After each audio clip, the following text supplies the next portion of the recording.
America అధ్యక్షుడు Donald Trump H1B వీసాల విషయంలో తీసుకున్న నిర్ణయం భారతీయులను షాక్కి గురిచేస్తోంది. అమెరికాలో ఉద్యోగం చేయాలనుకునే ఐటీ ఉద్యోగుల కలలు ఆవిరైపోతున్నాయి. H1B వీసా పొందాలనుకునే వారు $1,00,000 చెల్లించాలన్నారు డొనాల్డ్ ట్రంప్. దీంతో ఉద్యోగులతో పాటు ఐటీ సంస్థలపై కూడా భారం పెరగనుంది.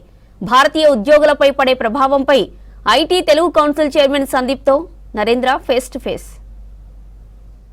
H1B వీసాపై ట్రంప్ తీసుకున్న నిర్ణయం ఇండియన్ స్టూడెంట్స్కైనా ఇటు ఐటీ ఎంప్లాయీస్కైనా ఎలాంటి ఎఫెక్ట్ అవుతుంది, ఇది లాంగ్ టర్మ్ ఉంటుందా లేదంటే షార్ట్ టర్మే ఇబ్బంది పడే అవకాశం ఉందా? దీనిపైన వల్ తెలుగు ఐటీ చైర్మన్ మనతో ఉన్నారు. వాళ్ళు ఒకసారి అడిగి తెలుసుకుందాము ఇది ఎలాంటి ఎఫెక్ట్ ఉండబోతుంది. ట్రంప్ మనం చూస్తూనే ఉన్నాము, టారిఫ్లు అన్నాడు, ఇప్పుడు H1B వీసాపై కూడా 1,500 ఉన్నది $1,00,000 చేశాడు. సో ఇది ఎలాంటి ఎఫెక్ట్ ఉండబోతుంది దీనివల్ల? అంటే ఐటీ ఇండస్ట్రీలో మెజారిటీ పాత్ర పోషించేది మనం చూసుకున్నట్టయితే తెలుగు కమ్యూనిటీ అని చెప్పొచ్చు.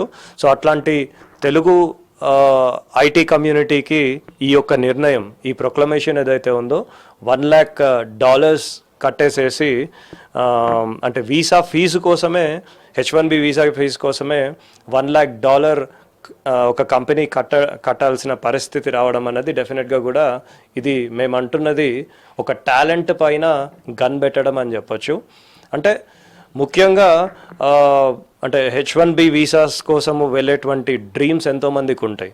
ఒక ఐటీ ఎంప్లాయీని మనం చూసుకున్నట్టయితే ఒక 3 రకాలైనటువంటి అంటే థాట్స్ వాళ్ళకు ఉండేటువంటి డ్రీమ్స్ ఉంటాయి. ఒకటేమో ఇమీడియట్గా వాళ్ళకి వచ్చేటువంటి పర్క్ ఏంటిదంటే వాళ్ళ యొక్క శాలరీ ఇంక్రిమెంట్. రెండో విషయం వాళ్ళ యొక్క బ్యాండ్ లెవెల్ ఇంక్రిమెంట్. ఒకవేళ మేనేజర్ స్థాయి ఉంటే సీనియర్ మేనేజర్ ఉంటే అసోసియేట్ డైరెక్టర్, అట్లా ఆ బ్యాండ్ లెవెల్ ఇంక్రిమెంట్. మూడో విషయం వచ్చేసరికి ముఖ్యంగా ప్రతి ఒక్క ఐటీ ఎంప్లాయీకి వాళ్ళు ఒక ఆన్సైట్ ఆపర్చునిటీ పైన వర్క్ చేద్దాము అనేటువంటి ఆలోచన చాలా మందికి కూడా ఉంటుంది. సో అట్లాంటి క్రమంలో ఒక ఐటీ ఎంప్లాయీస్కి ఒక పెద్ద అంటే ఇది ఒక బ్యాడ్ న్యూస్ అని చెప్పొచ్చు. ఎందుకంటే ఐటీ కంపెనీగా మనం చూసుకున్నట్టయితే హైర్ చేసేదానికన్నా ముందే ఒక వీసా ఫీజు కింద $1,00,000 ఆ ఐటీ కంపెనీ పే చేయాల్సిన అవసరం ఉంది. ఇంతకుముందు మనకున్నది 6,000 అంటే $5,000 to $6,000 వీసా ఫీజు ఉండేది. అట్లాంటిది ఇప్పుడు మనం చూసుకుంటే ఒక 20 రెట్లు ఎక్కువ, అంటే $1,00,000 ఒక కంపెనీ పే చేయాలి ముందే. అక్కడ యావరేజ్ శాలరీస్ మనం చూసుకున్నట్టయితే యూఎస్లో గనక అరౌండ్ 80,000 to 1,00,000 తర్వాత ఒక 2,00,000 ఈ టైప్లో వాళ్ళకి శాలరీస్ అన్నవి ఉంటాయి. ఆ శాలరీస్ మనము తో పాటు ఆ కంపెనీకి అడిషనల్ బర్డెన్ ఈ $1,00,000 పడతా ఉంది. సో ఈ అడిషనల్ బర్డెన్ అన్నది డెఫినెట్గా ఎంతవరకు కంపెనీస్ తీసుకుంటాయి అనేటువంటిది మనం చూడాల్సిన అవసరం ఉంది. సో అమెరికాలో చదువుకోవడమైనా, అమెరికాలో జాబ్ చేయడమైనా ఇండియన్స్కి పెద్ద డ్రీమ్. అక్కడే చదువుకోవాలి, అక్కడే జాబ్ చేయాలి, సెటిల్ అవ్వాలని అనుకునే వాళ్ళు ఎక్కువ మంది ఉన్నారు. సో దీనికి రీజన్ ఏంటంటారు? అలాంటి వాళ్ళకి, మన తెలుగు పిల్లలకి ఎలాంటి ఎఫెక్ట్ ఉండబోతుంది? సో డెఫినెట్గా ఈ యొక్క ప్రొక్లమేషన్తోని మనకి ఈ $1,00,000 ప్రొక్లమేషన్ అన్నప్పుడు పెద్ద కంపెనీస్ అఫోర్డ్ చేయగలుగుతుండొచ్చు. అంటే పెద్ద companies they may, but mid size and small size కంపెనీస్ని మనం చూసుకున్నట్టయితే that is next to impossible. అంటే ఒక $1,00,000 అతనికి పర్ యానం ప్యాకేజ్తో పాటు, అంటే అతని విలువతో పాటు ఇంకొక $1,00,000 ఒట్టి ఈ వీసా ఫీజు కోసమే కట్టడం అన్నది డెఫినెట్గా అది పెద్ద ఛాలెంజింగ్ ఇష్యూ. కాకపోతే ఈ యొక్క డెసిషన్ ఏదైతే ఉందో లాంగ్ టర్మ్ ఉంటుంది అనేటువంటి మాత్రం మనం అనుకోవడానికి లేదు. బికాజ్ అందరూ ఐటీ కంపెనీస్కి, ప్రపంచానికి తెలిసిన విషయం ఇండియన్ టాలెంట్ సత్తా అందరికీ తెలుసు. ఇండియన్ టాలెంట్ సత్తా ఆల్రెడీ ప్రూవ్ చేసినాము. Hard working talent, quality output ఇచ్చేటువంటి టాలెంట్గా మనం ఎప్పుడో ప్రూవెన్.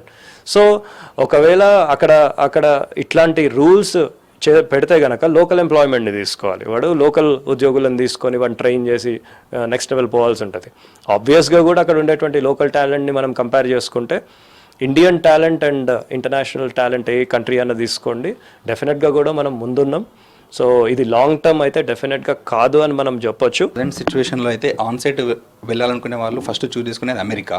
అలాంటి వాళ్ళకి టెంపరీగా ఫుల్ స్టాప్ పడ్డట్టే. బట్ అమెరికాలో ప్రజెంట్ జాబ్ చేస్తున్న వాళ్ళ సిచ్యువేషన్ ఏంటంటారు? అయితే అంటే ఫుల్ స్టాప్ పడింది అని మనం చెప్పుకోవడం కన్నా కానీ కామా పడింది అని చెప్పొచ్చు. సో డెఫినెట్గా కూడా మనకి ఆపర్చునిటీస్ ఇంకా వేరే కంట్రీస్లో కూడా ఎన్నో ఉన్నాయి. అండ్ దాంతోపాటు ఈవెన్ మనం చూసుకున్నట్టయితే నిన్న రాత్రి నుంచి కూడా వరల్డ్ తెలుగు ఐటీ కౌన్సిల్కి ఎన్నో మెయిల్స్ మా దగ్గర రన్ అవుతూ ఉన్నాయి అండ్ ఎన్నో మెసేజెస్ రన్ అవుతూ ఉన్నాయి. సో చాలామంది కూడా ప్లాన్డ్ వెకేషన్ బయటి కంట్రీస్కి వెళ్ళే వాళ్ళు చాలామంది ఉన్నారు. అయితే జేపీ మార్గన్ కావచ్చు, మైక్రోసాఫ్ట్ కావచ్చు, ఇట్లా పెద్ద కంపెనీస్, మేజర్ కంపెనీస్ ఆల్రెడీ వాళ్ళ ఎంప్లాయీస్కి కమ్యూనికేషన్ చేసింది. ఏమని చేసింది అంటే వేరే కంట్రీస్లో ఉంటే ఇమీడియట్గా మీరు అంటే ఇంటర్నల్ కంట్రీకి అంటే యూఎస్కి వచ్చేసేయండి అని చెప్పి మెయిలర్స్ రన్ చేసింది. ఒకవేళ ఇంటర్నేషనల్ ప్లాన్స్ ఉంటే కనుక పోస్ట్ పోన్ చేసుకునేటువంటి ప్రయత్నం చేయండి అని చెప్పింది. ఎందుకంటే ఎట్లాంటి రూల్ వస్తుందో అని చెప్పి కంపెనీస్కి కూడా భయం పట్టుకుంది. అండ్ అట్లాంటి రిసోర్సెస్ని ఇమీడియట్గా కూడా బయటికి పంపించేసినారు అనుకోండి, ఈధర్ అడిషనల్ కాస్ట్ అన్న పెట్టాలి, ఆ రిసోర్స్ని వదులుకోవాలి.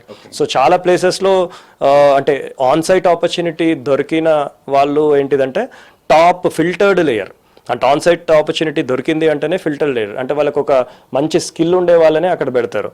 సో ఇట్లాంటి లేయర్ని వదులుకోవాలని ఎవరు చెప్పుకోరు. కాబట్టి ఇది లాంగ్ టర్మ్ అయితే మనం అనుకోవడానికి లేదు. అఫ్ కోర్స్ ఇప్పుడైతే పానిక్ సిచ్యువేషన్ అయితే ఈ యొక్క స్టేట్మెంట్తోని మొత్తం అంతా నెలకొల్పింది అని చెప్పొచ్చు. మీద నెక్స్ట్ ఎలాంటి ప్రొసీడింగ్స్ ఉండబోతున్నాయి? అంటే ట్రంప్ ఏమన్నా మాట వెనక్కి తీసుకునే అవకాశం ఉందంటారా, లేదంటే ఇది ఎన్ని డేస్ వరకు ఇలానే కొనసాగే అవకాశం ఉందంటారా? సో ఆబ్వియస్గా అంటే లాంగ్ టర్మ్ అయితే ఉండదు అనేటువంటిది మాత్రం అది వెరీ క్లియర్.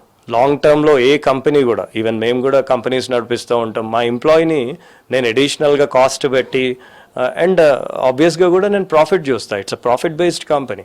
సో ప్రాఫిట్ చూస్తూ ఉంటా. అక్కడ నాకు అడిషనల్గా వీసా కాస్ట్ కంపెనీకి పడుతున్నప్పుడు అండ్ టాలెంట్, క్వాలిటీ టాలెంట్ దగ్గర నాకు రెస్ట్రిక్షన్స్ ఉన్నప్పుడు ఆ కంపెనీస్ కూడా ఈవెన్ యుఎస్ నుంచి తరలిపోయి వేరే డెస్టినేషన్స్ చూసుకునేటువంటి అవకాశం వాళ్ళకే డైరెక్ట్ ఉంది. అది మరి అక్కడ ఉండేటువంటి లీడర్షిప్ ఎందుకు చేసుకోవట్లేదో అర్థం కావట్లేదు. కాకపోతే వేరే డెస్టినేషన్స్ కూడా ఈవెన్ మనము కూడా ఇప్పుడు ఆఫ్రికన్ మార్కెట్ చూడండి, ఆఫ్రికన్ కాంటినెంట్లో పెద్ద ఆపర్చునిటీస్ ఉన్నాయి. దాని తర్వాత యూరోపియన్ మార్కెట్ ఉంది, మిడిల్ ఈస్ట్ మార్కెట్ ఉంది. సో వాటిపైన కూడా మొన్ననే అశ్విని వైష్ణవ్ గారు స్టేట్మెంట్ ఇచ్చినారు, వేరే దీనిపైన కూడా ఫోకస్ చేయాలని చెప్పి. సో వేరే జియోగ్రాఫికల్ లొకేషన్స్ పైన కూడా ఇండియా ఫోకస్ చేస్తుంది. సో టాలెంట్ అన్నది టాలెంట్ పైన గన్ను పెట్టినంత మాత్రాన ఇమీడియట్గా ఇదని కాదు, అక్కడ ఉండేటువంటి కంపెనీస్కి అవసరం మన పైన ఎంతకైనా ఉంది. కెమెరామెన్ సాయి కిరణ్తో నరేందర్, V6 న్యూస్, హైదరాబాద్.